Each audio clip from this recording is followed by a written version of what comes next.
मेरे प्रिय कैडेट्स, आप सभी को मेरा नमस्कार। जैसे कि हम देख रहे हैं कि 9वीं कक्षा के अंतर्गत स्पर्श भाग 1 के अंतर्गत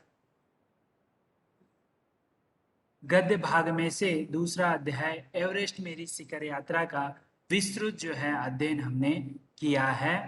तो इसी के अंतर्गत आज हम उसी अध्याय के अंतर्गत एवरेस्ट मेरी शिखर यात्रा के संबंधित प्रश्नोत्तर पर चर्चा करने वाले हैं। जैसे कि आपने विस्तार रूप से जो है इसके लेखिका स्वयं बचेंद्री पाल होने के कारण उनका स्वयं का जो अनुभव है पर्वत को चढ़ने का, वो आपके सम्मुख जो है पूरा ब्यौरा रखा हुआ था। मैं आशा करता हूँ कि आप सभी जो हैं उससे आनंदित हुए होंगे। तो चलिए ज़्यादा समय व्यस्त न करते हुए प्रश्नोत्तर की ओर बढ़ते हैं।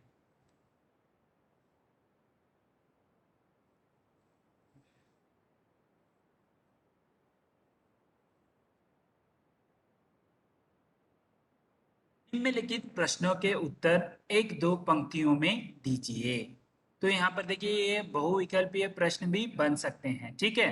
तो इसीलिए ध्यान से देखिए। पहला प्रश्न है, अग्रिम दल का नेतृत्व कौन कर रहा था? अग्रिम दल का नेतृत्व कौन कर रहा था? तो इसका उत्तर इस प्रकार है, अग्रिम दल का नेतृत्व प्रेमचंद कर रहे थे, ठीक है। इस तरह उत्तर आपको लिखना है। अगले प्रश्न का प्रश्न है, लेखिका को सागर माता क्यों अच्छा लगा? ठीक है।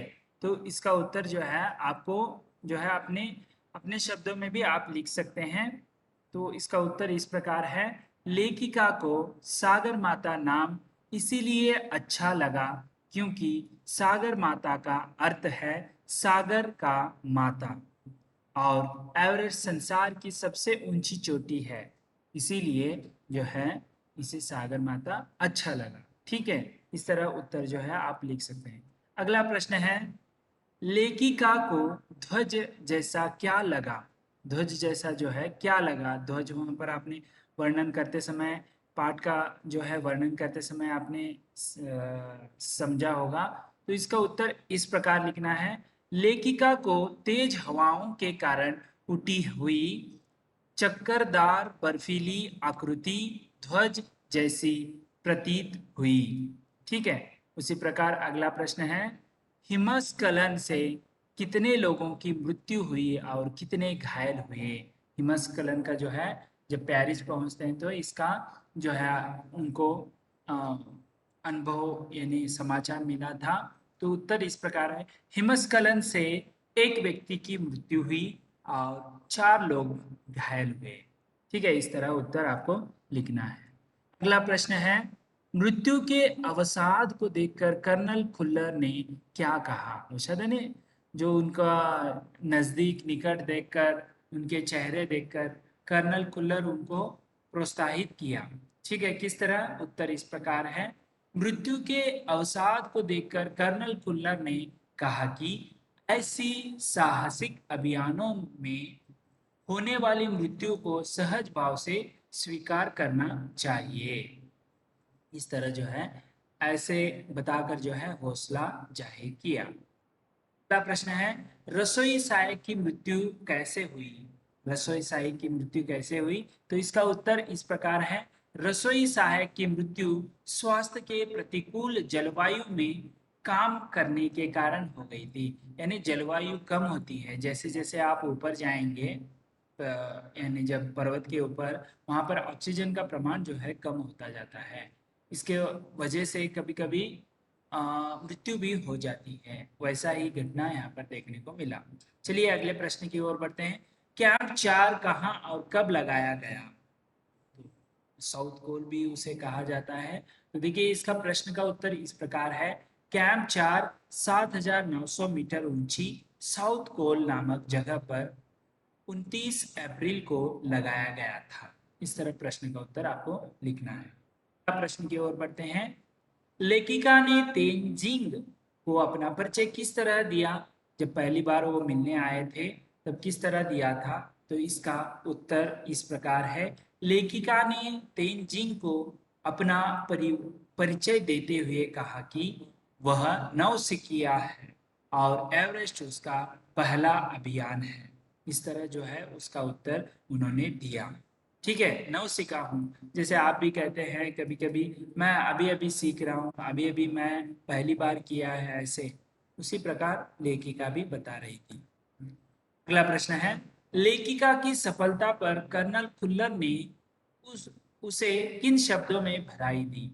उन्हें किस शब्दों में भलाई दी तो बधाई दी? तो इसका उत्तर इस प्रकार है, लेखिका की सफलता पर कर्नल फुल्लर ने कहा, मैं तुम्हारी इस अनोखी उपलब्धि के लिए तुम्हारे माता पिता को बधाई देना चाहूंगा। देश को तुम पर गर्व है और अब तुम ऐसे संसार में वापस जाओगी जो तुम्हारे अपने पीछे छोड़े हुए संसार से एकदम भिन्न होगा। इस तरह आपको उत्तर जो है लिखना है। चलिए अगली ओर बढ़ते हैं, अगले प्रश्न की ओर। निम्नलिखित प्रश्नों के उत्तर 25 से 30 शब्दों में लिखिए। देखिए बहुविकल्पीय प्रश्नोत्तर होंगे ही, लेकिन जब वार्षिक परीक्षाएं वगैरह होंगे, पीटी PT1 PT2 PT3 परीक्षाएं होंगे, तब जो है आपको बहुविकल्पीय के साथ साथ ऐसे भी प्रश्न पूछे जाते हैं, तो इसीलिए ध्यान में रखिए। तो पहला प्रश्न है, नजदीक से एवरेस्ट को देखकर लेखिका को कैसा लगा? तो इसका प्रश्न का उत्तर इस प्रकार है, नजदीक से एवरेस्ट को देखने पर लेखिका भौचक्की रह गई। उसे टेढ़ी मेढ़ी चोटियां ऐसी लग रही थी मानो कोई बर्फीली नदी बह रही हो। अगले प्रश्न की ओर बढ़ते हैं, डॉक्टर मीनू मेहता ने क्या जानकारियां दी? तो आपको पता है किस तरह रस्सियां बांधना है, तो उत्तर इस प्रकार है, डॉक्टर मीनू मेहता ने लेखिका को एल्यूमिनियम की सीढ़ियों से अस्थायी फूलों का निर्माण करने, लट्टों और रस्सियों का उपयोग करने, बर्फ की आड़ी तिरछी दीवारों पर रस्सियों को बांधने और तथा अग्रिम दल के अभियांत्रिकी कार्यों की विस्तृत जानकारी दी। तो इस तरह आपको उत्तर जो है लिखना है। अगले प्रश्न की ओर बढ़ते हैं, तेनजिंग ने लेखिका की तारीफ में क्या कहा? देखिए जब पहले बार मिलने आते हैं तो क्या कहते हैं, तेनजिंग ने लेखिका की तारीफ में कहा, तुम पक्की पर्वतीय लड़की लगती हो, तुम्हें तो पहले ही प्रयास में शिखर पर पहुंच जाना चाहिए। इस तरह जो है उन्होंने तारीफ की। अगला प्रश्न है, लेखिका को किनके साथ चढ़ाई करनी थी?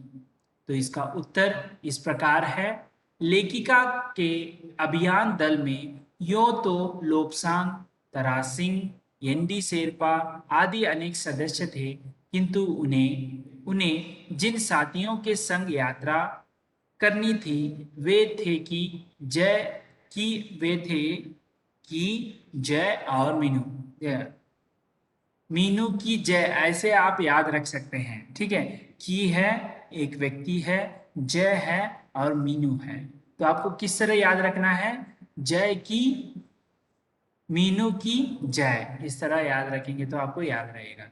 चलिए अगले प्रश्न की ओर बढ़ते हैं, लोबसांग होना था, लोबसंगा हो गया, लोबसांग ने तंबू का रास्ता कैसे साफ किया? तो इसका उत्तर इस प्रकार है, जब बचेंद्री पाल वहां पर फंसी हुई थी बर्फ के पिंड में, लोबसांग ने तंबू का रास्ता साफ करने के लिए अपनी स्विज छुरी निकाली। उन्होंने लेखिका के आसपास जमे बड़े बड़े हिमपिंडों को हटाया और लेखिका के चारों ओर जमी कड़ी बर्फ बर्फ की खुदाई किया।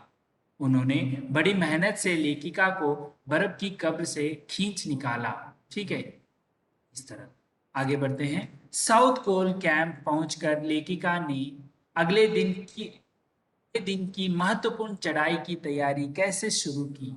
तो इसका उत्तर इस प्रकार है, उनके साथ और भी व्यक्ति थे जो हौसला बढ़ाया है। साउथ कोल कैंप पहुंचकर लेखिका ने अगले दिन की चढ़ाई की तैयारी शुरू की। उनके उसने खाना, कुकिंग गैस तथा ऑक्सीजन सिलेंडर इकट्ठे किए। उसके बाद वह चाय बनाने की तैयारी करने लगी। इस तरह उत्तर लिखना है। अगला प्रश्न देखिए, निम्नलिखित प्रश्नों के उत्तर 50 से 60 शब्दों में लिखना है। उपनेता प्रेमचंद ने किन स्थितियों से अवगत कराया? जो पहले जा चुके थे, तो उत्तर इस प्रकार है। उपनेता प्रेमचंद ने अभियान दल को खुम्बु हिमपात की स्थिति की जानकारी देते हुए कहा कि उनके दल ने कैंप एक जो हिमपात के ठीक ऊपर है वहां तक का रास्ता साफ कर दिया है और फल नहीं वो फूल बनाकर रस्सियां बांधकर तथा झंडी झंडियां हैं, ठीक है, इंडिया हो गया है, झंडियों से रास्ता चिन्हित कर सभी बड़ी कठिनाइयों का जायजा ले लिया गया है। उन्होंने इस पर भी ध्यान दिलाया कि ग्लेशियर बर्फ की नदी है और बर्फ का गिरना अभी जारी है। हिमपात में अनियमित और अनिश्चित बदलाव के कारण अभी तक के किए गए सभी कार्य व्यर्थ हो सकते हैं और हमें रास्ता खोलने का काम दोबारा करना पड़ सकता है। इस तरह उत्तर देते हैं। अगला प्रश्न है, हिमपात किस तरह होता है और उससे क्या क्या परिवर्तन आते हैं? तो इसका उत्तर इस प्रकार है, ये आप अपने शब्दों में भी लिख सकते हैं।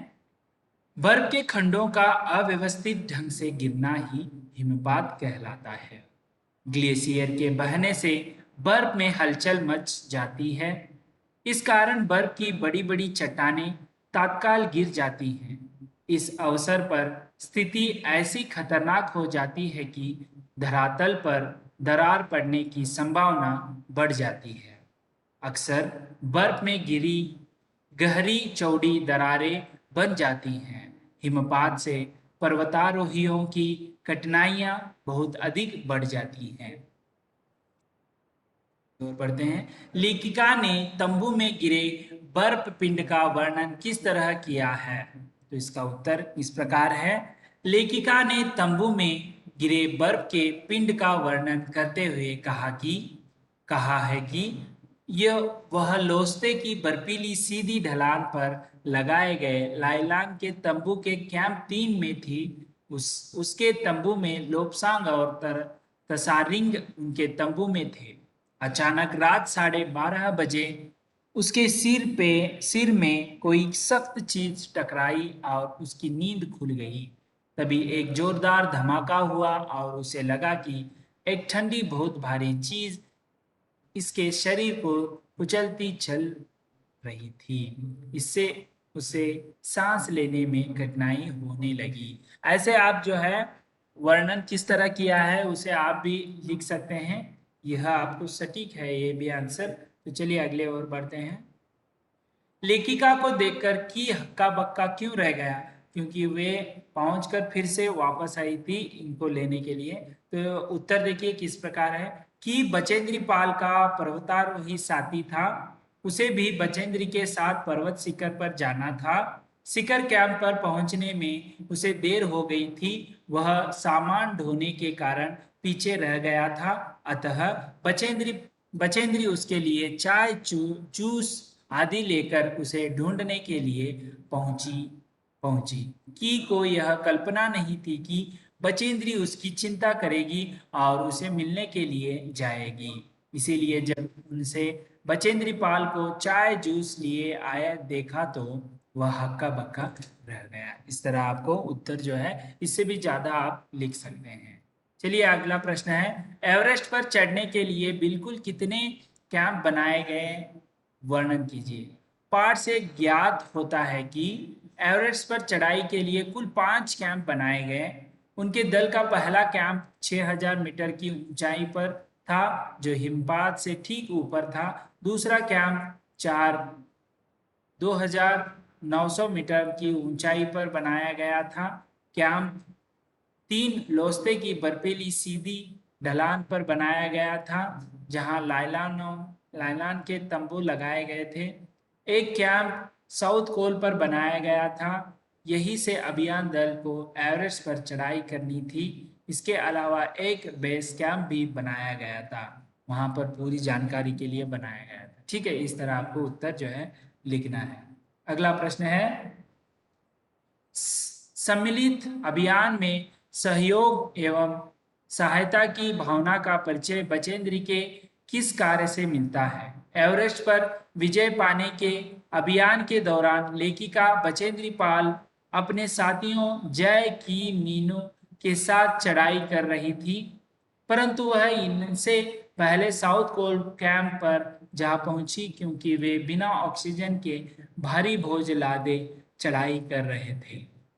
लेखिका ने दोपहर बाद इन सदस्यों की मदद करने के लिए एक थर्मस को जूस से और दूसरे को गर्म चाय से भर लिया और बर्फीली हवा में कैंप से बाहर निकलकर उन सदस्यों की और नीचे उतरने लगी। उसके इस कार्य से सहयोग एवं सहायता की भावना का परिचय मिलता है। इस तरह आपको। तो अगला प्रश्न है, निम्नलिखित के आशय स्पष्ट करना है। तो देखिए, एवरेस्ट जैसी महान अभियान में खतरों को और कभी कभी तो मृत्यु भी आदमी को सहज भाव से स्वीकार करनी है। इसका भाव स्पष्टीकरण इस प्रकार है। एवरेस्ट की सर्वोच्च चोटी पर चढ़ना एक महान अभियान है। इसमें पग पग पर जान जाने का खतरा होता है। अतः यदि ऐसा कठिन कार्य करते हुए मृत्यु भी हो जाए तो उसे सहज घटना के रूप में लेना चाहिए। बहुत हाय तौबा नहीं मचानी चाहिए। इस तरह। दूसरा है, सीधे धरातल पर दरार पड़ने का विचार और इस दरार का गहरे हिमविदुर में बदल जाने का मात्र ख्याल ही बहुत डरावना था। इससे भी ज्यादा भयानक इस बात की जानकारी थी कि हमारे संपूर्ण प्रयास के दौरान हिमपात लगभग 1 दर्जन आरोहियों और कूलियों को प्रतिदिन छूता रहेगा। इसका आशय स्पष्टीकरण इस प्रकार है। आशय यह है कि ग्लेशियरों के बहने से बर्फ में हलचल होने से बर्फ की बड़ी बड़ी चट्टानें अचानक गिर जाती हैं। इससे धरातल पर दरार पड़ जाती है। यही दरार हिमविदर में बदल जाती हैं जो पर्वतारोहियों की मृत्यु का कारण बन जाता है। इसका ख्याल ही मन में भय पैदा कर देता है।